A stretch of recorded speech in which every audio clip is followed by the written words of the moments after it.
Welcome back, crate diggers and rock adventurers. Today we're heading straight into the smoke-filled basements and blown-out amps of garage rock. This isn't about polished hits, it's about raw energy, attitude, and the thrill of bands that should have been huge but stayed hidden. Turn the volume up and let's count down 10 garage rock treasures you might have never heard before.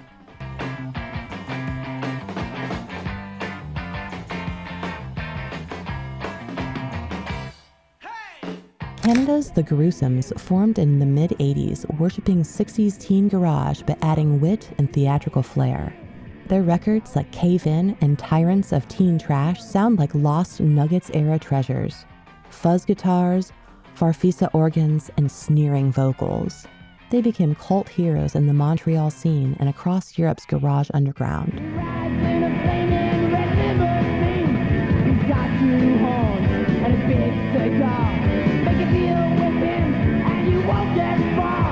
Despite staying fiercely indie, they influenced many later revivalists. Dig them up and you'll find pure garage joy with a sly grin.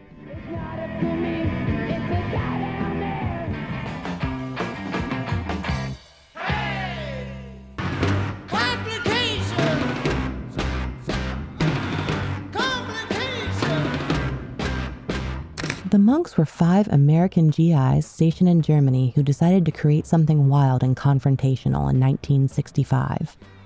They shaved monk-like tonsors into their hair and unleashed abrasive, repetitive riffs mixed with primitive electronics.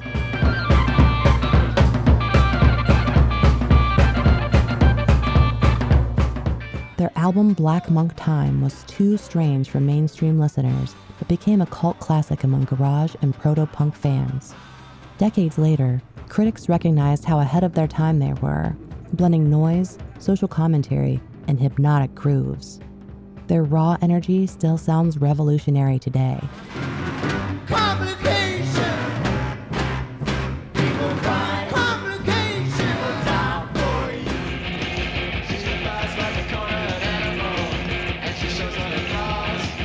Out of Detroit in the late 80s came the Gories. 3 young punks making swampy, stripped-down garage blues on broken gear. They mixed primal Bo Diddley beats with sneering punk attitude, laying the groundwork for the Detroit garage revival years before it blew up. Jack White himself has credited them as a key influence on the White Stripes.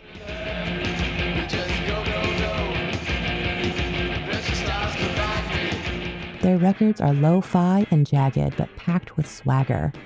For anyone who loves garage raw and unpolished, the Gories are a goldmine.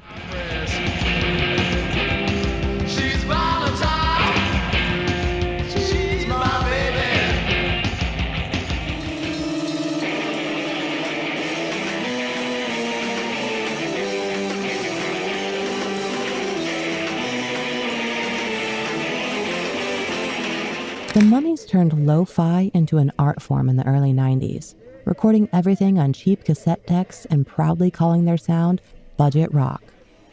Dressed in ragged mummy costumes, they made every gig a chaotic party, loud, trashy, and unapologetically fun.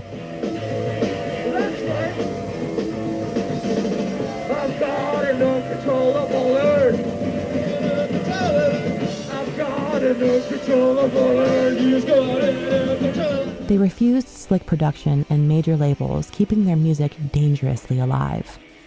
Despite never chasing fame, their DIY ethos has inspired countless garage bands since. If you want garage rock in its purest, most irreverent form, the Mummies deliver.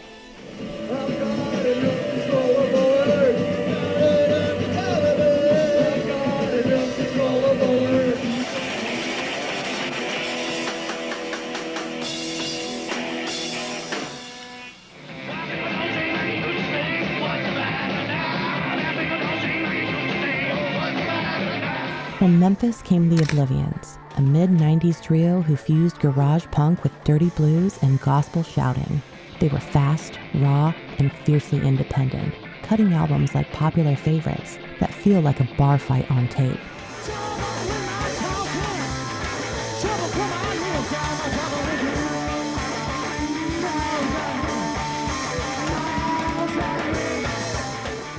Their shows were legendary for sweat and chaos.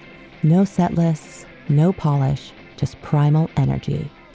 Though never mainstream, their influence runs deep in today's garage and punk blues scenes.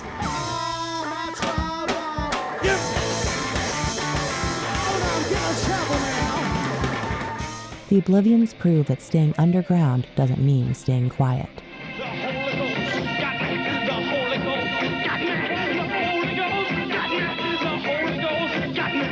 If this ride through fuzz and feedback has you fired up, hit subscribe. More hidden gems are on the way.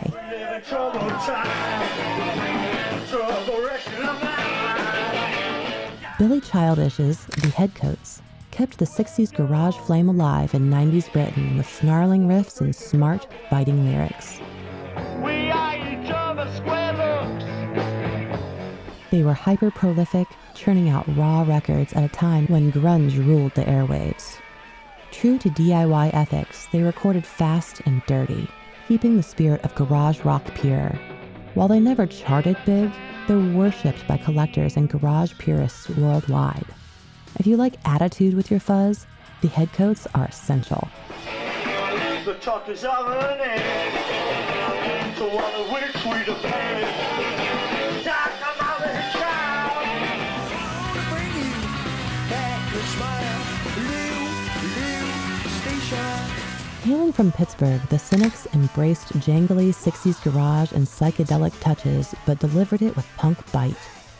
Their 1987 debut, Blue Train Station, felt like a time machine straight back to teenage rebellion.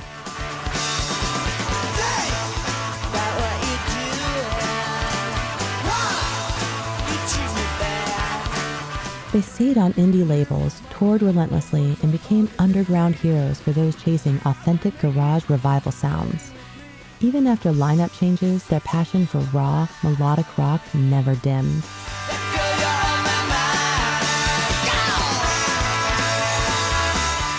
For anyone who loves vintage energy with modern grit, the Cynics hit the spot.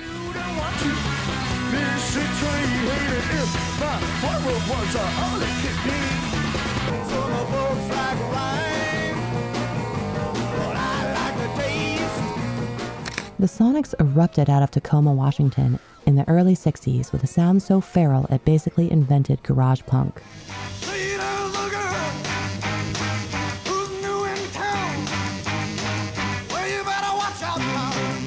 Their blasts like Strychnine and Psycho were louder, nastier, and more distorted than almost anything else at the time. They recorded on cheap gear but turned that limitation into an explosive advantage. Bands from Nirvana to the White Stripes have cited them as an influence, yet they never broke through commercially.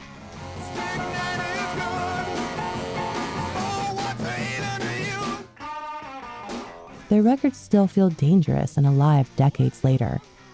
For anyone digging into garage rock's DNA, the Sonics are ground zero.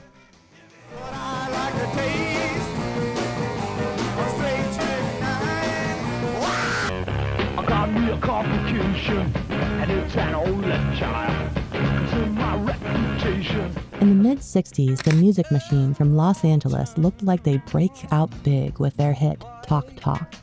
Led by Sean Bonnewell, they dressed in all black and pushed garage rock into darker, more psychedelic territory.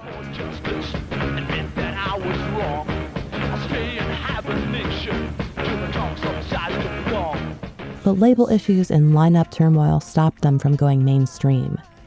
Their fuzz-drenched sound later inspired punk and goth alike. They remain one of the coolest, almost famous bands of the garage era.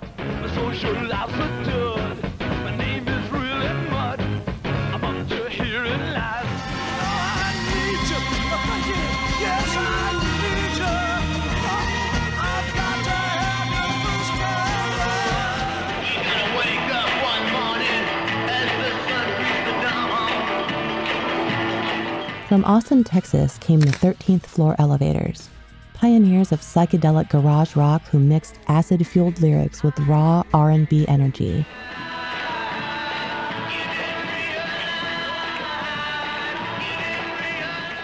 Roky Erickson's wild vocals and Tommy Hall's electric jug gave them an unmistakable sound.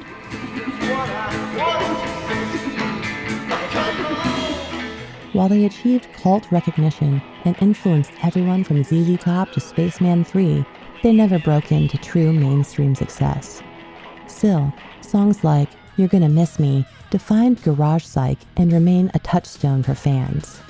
They prove that some legends stay underground by choice and circumstance.